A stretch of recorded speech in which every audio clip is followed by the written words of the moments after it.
Committee Chairman Devin Nunes that Trump transition officials, including the president, may have been swept up in surveillance of foreigners at the end of the Obama administration. I know nothing about this. I was surprised to see reports from Chairman Nunes on that count today.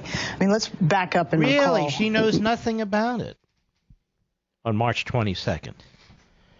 On PBS. She knows nothing about it. I am Mark Levin. Our number 877-381-3811. 877-381-3811. So which Susan Rice is telling the truth? That Susan Rice? Or another Susan Rice? Susan Rice was on with Andrea Mitchell on MSLSD, a far left-wing cable show and cable site. She knows nothing of any of this. Nothing. Well, that's not exactly true. Cut 1 today, MSLSD, go. This is a firestorm. It is involved with the whole question of the Russia investigation, of the response by President Trump, and now these accusations against you. How do you reply? How do you respond?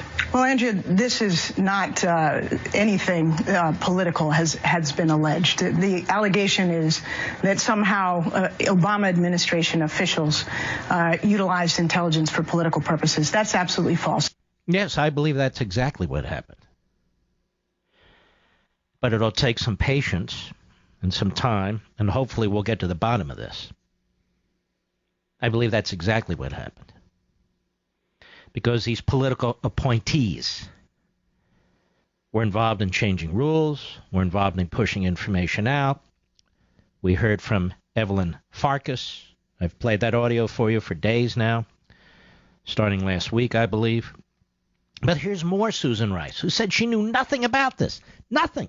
On March 22nd. Cut 2, go. Is there any truth to President Trump's claim on Twitter exactly a month ago, early one Saturday morning on March 4th, that President Obama was eavesdropping on him at Trump Tower? Absolutely false. And the intelligence community... Let's stop. What's false? Now, who is imprecise with their language here?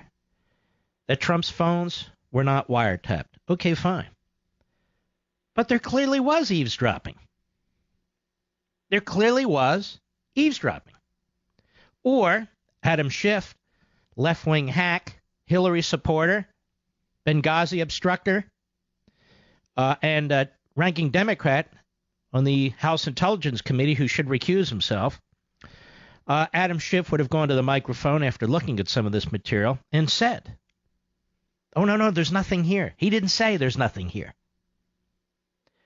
So the imprecision of the question by Andrea Mitchell is not unshocking because the media really have exposed themselves in ways they haven't ever before. Go ahead. The director of the FBI has made that very clear. There was no such collection, surveillance on Trump Tower or Trump individuals. And it's very important to understand, by that I mean directed by the White House or targeted at Trump individuals. Oh, slow down. I have a good ear for this stuff. She went back and clarified.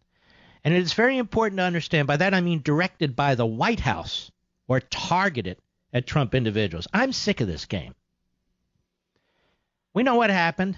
We know there was eavesdropping on foreign targets, and there was the so-called backdoor collection of intelligence information.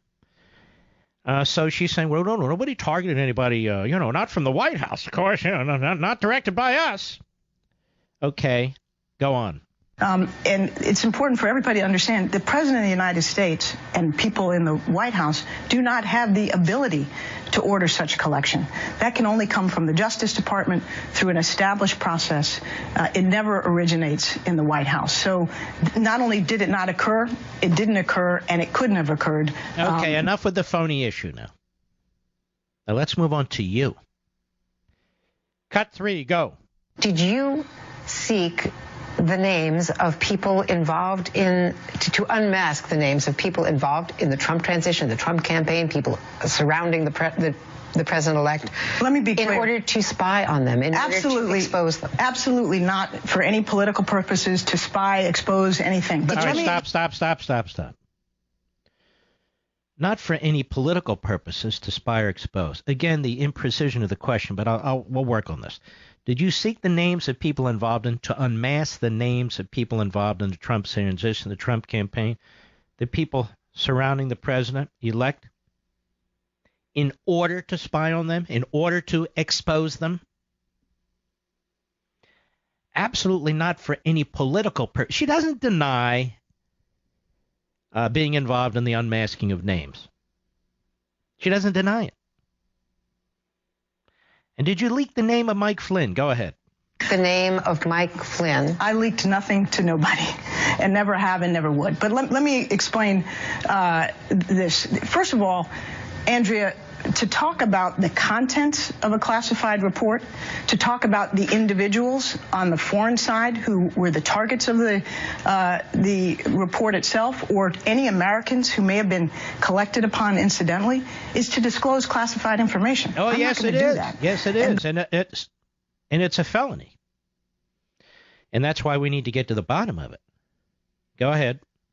And those people who are putting these stories out are doing just that. I can't describe any particular report I saw. And by the way, I have no idea what reports are allegedly are being described by those who are putting out this story. I don't know what time frame they were from. I don't know the subject matter. And I don't know who they think was collected upon. That last sentence was utterly incomprehensible. That's all right. Let's continue. Cut 4, go. The allegation is that in one case they are alleging in the Daily Caller that there was a spreadsheet that you put out. All right, let's stop there on this spreadsheet issue. I mean, maybe there was, maybe there wasn't. I have never raised that issue because when I interviewed Adam Housley right here, live on this program, and interviewed Eli Lake right here live on this program, they didn't mention it. So I personally wasn't comfortable going with it, but maybe there is one. Or maybe there are. I don't know. But she's very definitive about this, so it makes you wonder. Go ahead. Of all of these names. Absolutely false. And circulated. No spreadsheet, nothing of the sort. And let me also elaborate and say that when the intelligence community would respond to a request from a senior national security official for the identity of an American, that would come back only to the person who requested it. And it would be brought back to them directly. To you directly? To me or to whoever might have requested it on occasion. And this is, important. It was not then typically broadly disseminated throughout the national security community. Well, let's stop right here. Well, we know it was. Because the chairman looked at a number of these intel reports that were broadly circulated. And we know they certainly had the basis for broadly circulating them as a result of a New York Times story that thought they were doing a very nice hit on Trump and his surrogates, but it turns out they were exposing the people within. So that doesn't make much sense. Go ahead. Government. So the notion that, which some people are trying to suggest, that by asking for the identity of an American person, that is the same as leaking it, is completely false. There's no equivalence between. Nobody said that.